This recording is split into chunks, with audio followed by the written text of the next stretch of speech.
என் தங்கப்பிள்ளையே, சனி மகா பிரதோஷத்தினுடைய வெற்றி விடியலில் இந்த வராகி உன்னை சந்தித்ததோடு மட்டுமல்லாமல் உனக்கான ஒரு பேரதிர்ஷ்ட செய்தியினையும் கொண்டு வந்திருக்கின்றேன். நிச்சயமாக என்னை உதாசீனம் செய்யாமல் என் மீது நம்பிக்கை வைத்து நீ முழுமையாக கேள். இன்று உன்னுடைய வாழ்க்கையில் ஒரு பேரதிசயம் நடப்பதை நீ நிச்சயமாக கண்கூடாக காண்பாய். என் பிள்ளையே, உன்னுடைய தாயானவள் உன் வாழ்க்கையில் நடத்துகின்ற ஒவ்வொரு விஷயங்களுக்கு பின்னாலுமே ஏதாவது ஒரு நன்மைகள் இருக்கும் என்பது உண்மைதானே? அப்படியானால் இந்த நன்மைகள் எல்லாம் உன்னை எப்பொழுது தேடி வரும் என்று தானே யோசிக்கின்றாய். ஏறக்குறைய எப்பொழுதுமே வாழ்க்கையில் பிரச்சனைகளை மட்டுமே சந்தித்து கொண்டிருக்கின்றேன். எப்பொழுது இதிலிருந்து எனக்கு விடிவு காலம் பிறக்கும் என்று என் குழந்தை, என்னை பார்த்து நீ கேட்பதை நான் நன்கு அறிவேன். உன்னுடைய மனக்குமுறலுக்கும் உன் மனதில் இருக்கின்ற இந்த கேள்விகளுக்கும் விடை சொல்ல உன் அம்மா இன்று வந்திருக்கின்றேன். என் பிள்ளையே, சனிக்கிழமையில் வருகின்ற பிரதோஷம் சனி மகா பிரதோஷம். இந்த நாளில் நந்தி பகவானையும் சிவபெருமானையும் வழிபட்டு உன் வாழ்க்கையில் பல அதிசயங்களை நீயே நடத்தி கொள்ளலாம். ஏனென்றால் நீ எதிர்பார்க்கின்ற விஷயங்கள் அத்தனையுமே உன்னுடைய எண்ணங்களின்படி உன் கைகளில் வந்து சேர வேண்டும். யாரும் உன்னிடத்தில் எந்த ஒரு விஷயங்களையும் திணித்ததாக இருக்கக்கூடாது. என் பிள்ளையை, எடுத்து வைப்பது சிறிய அடியாக இருந்தாலும் நீ எட்டி தொடுவது சிகரமாக இருக்க வேண்டும் என்பது உன் மனதில் இருக்கட்டும். தோல்வி என்பது வெற்றிக்கு எதிரான ஒரு விஷயம் கிடையாது. அது வெற்றியினுடைய ஒரு பகுதிதான் என்பதனை புரிந்து கொண்டு தோல்வி வந்தால் சட்டென்று என் குழந்தை நீ மனமுடைந்து விடாதே. தோல்வி வரும் பொழுதுதான் என் பிள்ளை நீ தைரியமாக இருக்க வேண்டும். உன்னால் முடியாது என்று பலர் கூறிய வார்த்தைகளே நிச்சயமாக இன்று உன்னை வெற்றியின் அருகில் அழைத்து சென்றிருக்கிறது. வெற்றி பெற வேண்டும் என்கின்ற வைராக்கியத்தை உனக்கு கொடுத்திருக்கின்றது என்பதனை நீ புரிந்து கொள்ள வேண்டும்.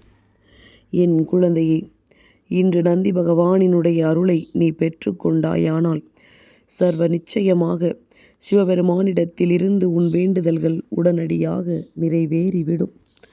என் பிள்ளையே, நேரம் தவறாமை என்னும் கருவியை எவனொருவன் தன் வாழ்க்கையில் பயன்படுத்துகின்றானோ அவன்தான் உண்மையில் வாழ்க்கையில் ஜெயிக்க பிறந்தவன் என்பதில் எந்த ஒரு மாற்று கருத்தும் கிடையாது. கடந்த காலத்தின் சுமைகளை எல்லாம் விட்டுவிட்டு புதிய கனவுகளை உன் வாழ்க்கையில் உருவாக்க பழகு. நடந்து முடிந்த விஷயங்களையே நினைத்து நினைத்து தேவையில்லாது எதை பற்றியும் சிந்தித்து கொண்டிருக்காதே. ஒரு நாள் விடியும் என்று காத்திருக்காமல் இன்றே முடியும் என்று முயற்சி செய். உன்னுடைய வேதனைகளும் வெற்றிகளாக மாற வாய்ப்புகள் அதிகம். என் குழந்தையே, இந்த வாழ்க்கையின் முக்கியமான 5 உண்மைகளை நீ தெரிந்து கொள். மனிதர்கள் எப்பொழுதுமே நல்ல எண்ணங்களை விரும்புவது கிடையாது. நல்ல தோற்றத்தை மட்டும்தான் விரும்புகிறார்கள். நீ யாரை விரும்புகிறாயோ அவர்களால் தான் அதிகமாக காயப்படுத்தப்படுவாய். சந்தோஷமாக இருக்கும் பொழுது இசையை கேட்க உனக்கு ஆர்வமாக இருக்கும். ஆனால் சோகத்தில் அந்த பாடலின் வரிகளை நீ உணர்ந்து கொள்வாய். சந்தோஷமாக இருக்கும் பொழுது இசையை ரசித்து நடனமாட தெரிகின்ற உனக்கு சோகம் என்ற ஒன்று வந்தவுடன் அந்த வார்த்தைகள் உன் மனதை மேலும் மேலும் ரணமாக்கும். என் குழந்தையே, இந்த மக்கள் பணத்தை மதிக்கின்ற அளவிற்கு மனிதர்களை மதிப்பது கிடையாது. இந்த உலகத்தில் யாரும் உண்மையானவர்கள் அல்ல. உன்னை பெற்றவர்களையும் உன் வாழ்க்கையில் நீ நம்புகின்றவர்களையும் சரி, யாரும் உண்மையானவர்கள் அல்ல என்பதனை புரிந்து கொள். மனதில் எதை பதிய வைக்கின்றாயோ அப்படியே உன்னுடைய உடலும் செயல்படும். பிரபஞ்சமும் அப்படியே உன்னை சுற்றி இயங்கும். அதனால் எதுவாக இருந்தாலுமே நல்லதை பற்றி மட்டுமே நீ சிந்தித்து கொண்டிரு. தேவைகள் இருக்கும் வரை யாருடைய தேடல்களும் இங்கு முடியப் போவதில்லை. நம்பிக்கை இருக்கும் வரை இந்த வாழ்க்கை யாருக்கும் சலிப்பை கொடுப்பதில்லை. அழுகையோடு தான் பிறந்தோம், ஆசையோடு தான் வளர்ந்தோம். அனுதினமும் இந்த வாழ்க்கையை ரசிக்க வேண்டும். வாழ்க்கை என்னும் முயற்சியையும் முன்னேற்றத்தையும் ஒருபொழுதும் விட்டுவிடாமல் நமக்கானது என்பதனை உணர்ந்து கொண்டு நீ முயற்சி செய்யும் பொழுது சர்வ நிச்சயமாக அது உனக்கு மிக பெரிய வெற்றியை கொடுக்கும் என்பதனை நீ மறந்து விடாதே. என் பிள்ளையே, தனிமையாக இருப்பது வேதனையோ என்று நினைத்து வருத்தப்படாதே. சாதனைகளை செய்கின்ற அளவிற்கு அது உனக்கு பல நல்ல சிந்தனைகளை கொடுக்கும் என்பதனை நீ புரிந்து கொள்ள வேண்டும். இந்த மானமும் அறிவும் மனிதனுக்கு உண்மையாகவே மேலும் அழகு கொடுக்கின்றது. எதை பெற வேண்டும் என்பதில் தெளிவாக இருந்து விட்டாயானால் உன்னால் நிச்சயமாக எதை பெறக்கூடாது என்கின்ற தெளிவு வந்துவிடும். நீ விரும்பியதும் உன்னை வந்து சேர்ந்துவிடும். என் பிள்ளையே, எல்லோருடுமே சிரித்துதான் பேச வேண்டும், எல்லோரோடும் நல்லபடியாக பழக வேண்டும் என்ற அவசியம் கிடையாது. சிலரின் பழக்கங்களை கைகுலுக்கல்களோடு முடித்து கொள்ள வேண்டும். இதயம் வரை அவர்களை அழைத்து சென்று ஒரு பொழுதும் நீ ஏமாறக்கூடாது என்பதனை புரிந்து கொள். இந்த சோகங்கள் துக்கங்கள் எல்லாம் உன்னுடைய வாழ்நாளில் நிச்சயமான ஒரு விஷயம். ஒரு நாள் இல்லை ஒரு நாள் அது மாறியே தீரும். ஆனால் ஒரே நாளில் மாறிவிடாது என்பதனை மட்டும் நீ உன்னுடைய மனதிற்குள் நினைவில் வைத்து கொள்ள வேண்டும். என் பிள்ளை, எப்பொழுதும் ஒவ்வொரு வாழ்க்கையும் உனக்கு கிடைத்திருக்கின்ற வாழ்நாளின் மிகப்பெரிய பொக்கிஷம். உன்னை தேடி வருகின்றவர்களும் சரி, உன்னை விட்டு விலகுகின்றவர்களும் சரி, ஏதாவது ஒரு வகையில் உனக்கு சிறப்பான பாடத்தை தருகின்றார்கள் அல்லவா? என் பிள்ளையே, இதையெல்லாம் உணர்ந்து முதலில் நீ நடந்து கொள்ள வேண்டும். என் பிள்ளையை, சனி மகா பிரதோஷ நாளில் எக்காரணம் கொண்டும் இந்த ஒரு தவறை மட்டும் நீ செய்துவிடக்கூடாது. ஒருவரை பற்றி மற்றவர்களிடத்தில் பேசக்கூடாது. அதிலும் குறிப்பாக உன்னை நம்புகின்றவர்கள், உன்னை நம்பி உன்னிடத்தில் எல்லா விஷயங்களையும் சொல்கின்றவர்கள், இவர்களை பற்றி ஒரு பொழுதும் மற்றவர்களிடத்தில் பேசிவிடாதே. அதை அவர்களிடமே மனம் விட்டு பேசி தீர்த்துவிடு. நிச்சயமாக உன்னுடைய பல பிரச்சனைகள் இந்த வாழ்க்கையிலிருந்து தீர்ந்துவிடும்.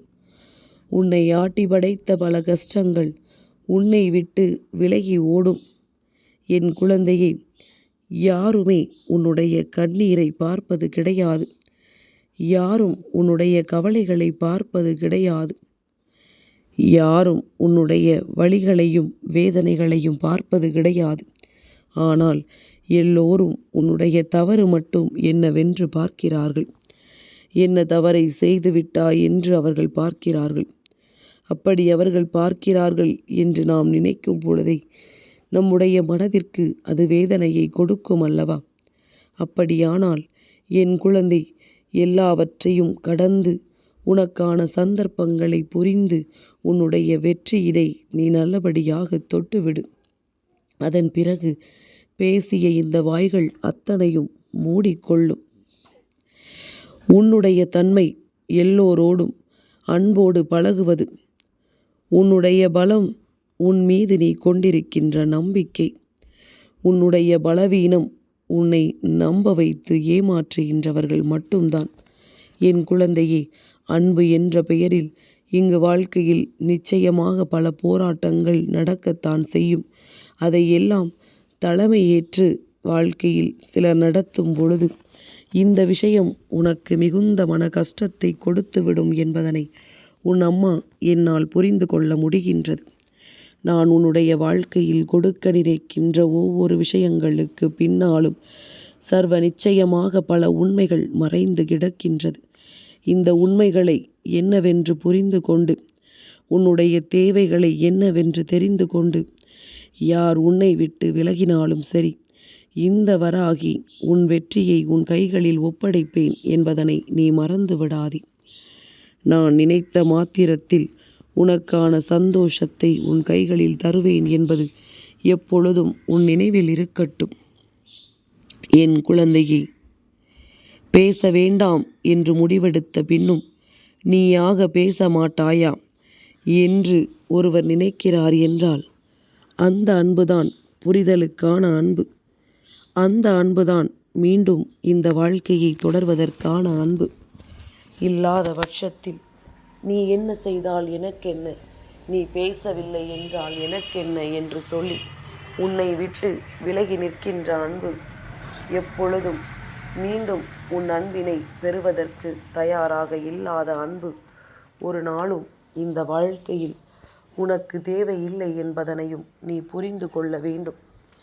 என் பிள்ளையே, சில நேரங்களில் நம்பிக்கை ஒன்றே வாழ்க்கையாக இருக்கும். சில நேரங்களில் நாம் எவ்வளவுதான் நம்பிக்கை வைத்தாலும் அந்த நம்பிக்கை மீண்டும் நமக்கு திரும்ப கிடைத்து விடாது. இதுபோன்று வாழ்க்கையில் சூழ்நிலைகள், உன்னை சுற்றி வருகின்ற சில உண்மைகள் என்று இவை எல்லாவற்றையும் சரியான தருணத்தில் நீ புரிந்து கொண்டாயானால் உன்னுடைய தேவைகளும் உன்னுடைய விருப்பங்களும் உன்னுடைய எண்ணங்களும் சர்வ நிச்சயமாக உனக்கு சந்தோஷத்தை கொடுத்துவிடும். எதையும் ஏற்றுக்கொள்கின்ற மனப்பக்குவத்திற்கு நீ வந்து விட்டாயானால் இந்த வாழ்க்கை உனக்கான ஒட்டுமொத்த மகிழ்ச்சியையும் உன் முன்னால் கொண்டு வந்து நிறுத்துவதை உன்னால் புரிந்து கொள்ள முடியும். எதையும் நினைத்து என் குழந்தை வருத்தப்பட்டு கொண்டிருக்க மாட்டாய். எந்த ஒரு விஷயங்களும் உனக்கு வாழ்க்கையில் பெரிதளவில் பாதிப்புகளை கொடுக்காது. எண்ணற்ற திருப்பங்களும் எண்ணற்ற நன்மைகளும் உன்னை தேடி வந்து உனக்கு நான் சந்தோஷத்தை கொடுக்கிறேன் என்று சொல்லி உன் கைகளில் ஒட்டுமொத்தமாக ஒப்படைக்கும். சிவபெருமானினுடைய அடையாளத்தை, அதாவது அவரினுடைய அடையாளமான ருத்ராட்சம் அல்லது திருநீறு என்று ஏதாவது ஒன்றை அவரினுடைய அடையாளமாக கொண்டு உன் முன்னால் யாரேனும் இன்று வருகிறார் என்றால் சர்வ நிச்சயமாக அவரால் இன்று உன் வாழ்க்கையில் ஒரு அதிசயம் நடக்கும்.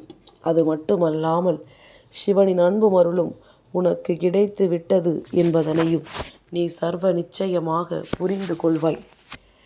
எந்த நேரத்திலும் இந்த வாழ்க்கையில் நீ இழந்துவிட்ட விஷயங்கள் இனி எப்பேற்பட்ட சூழ்நிலையிலும் உன்னை வந்து சேரும் என்பதனை நீ புரிந்து கொண்டால் போதும். நல்ல நேரம் வரும் பொழுது இந்த வாழ்க்கையில் நடக்கின்ற அத்தனை விஷயங்களும் உனக்கு நன்மைகளை தேடி தேடி கொண்டு வந்து கொடுக்கும் என்பதனை என் குழந்தை நீ புரிந்து கொள்ள வேண்டும். நான் இருந்து உன் வாழ்க்கையில் நடத்துகின்ற ஒவ்வொரு விஷயங்களுக்கு பின்னாலும் என்றும் உனக்கான தேவைகளும் உனக்கான விருப்பங்களும் நிறைவேறும் என்பதனை நீ உணர்ந்து விட்டாலே போதும். சர்வ நிச்சயமாக என் குழந்தைக்கு நல்லது நடந்தே தீரும். என்றும் நீ எதிர்பார்த்திடாத அளவிற்கு பல நன்மைகள் உன்னை தேடி வந்து உன்னை மகிழ்ச்சியின் வெள்ளத்தில் ஆழ்த்தும் என்பதனை நீ புரிந்து கொண்டால் போதும். என் பிள்ளையை, சனி மகா பிரதோஷ நாளில் இந்த தாயானவளுக்கு உன்னோடு பேசியதில் அத்தனை மகிழ்ச்சி. என் குழந்தையை, சிவபெருமானின் அம்சமானவள் உன் வராகி. நான் சிவனுக்கு உகந்த நாளில் உன்னிடத்தில் வந்து ஒரு விஷயத்தை சொல்கிறேன் என்றால் எக்காரணம் கொண்டும் அந்த விஷயம் தவிர்க்கப்படக்கூடாத ஒரு விஷயமாக இருக்க வேண்டும். உன்னுடைய வாழ்க்கையில் நிறைவாக நடக்கக்கூடிய ஒரு விஷயமாக இருக்க வேண்டும். எண்ணற்ற மாற்றங்களும் எண்ணற்ற திருப்பங்களும் இந்த வாழ்க்கையில் நடந்து உனக்கே உனக்கான ஒவ்வொரு நன்மைகளையும் உன் கைகளில் கொண்டு வந்து சேர்க்க வேண்டும். அப்படி இருந்து விட்டால் இனி எந்த சூழ்நிலையிலும் யாராலும் உன்னை அசைத்து பார்க்க முடியாது என்பதனை புரிந்து கொள். எல்லா கஷ்டத்திலும் உன்னை மீட்டெடுக்க நான் வருவேன் என்பது உன் நினைவில் இருந்து கொண்டிருந்தாலே போதும். இது நாள் வரையிலும் நீ அனுபவித்த ஒவ்வொரு விஷயங்களுக்கும் சர்வ நிச்சயமாக உனக்கான நல்ல பதிலை நான் கொடுக்கிறேன் என்பதும் நீ புரிந்து கொள்வாய். என் தங்கப்பிள்ளைக்கு இந்த வராகி அம்மாவினுடைய ஆசீர்வாதங்கள் எப்பொழுதும் உண்டு.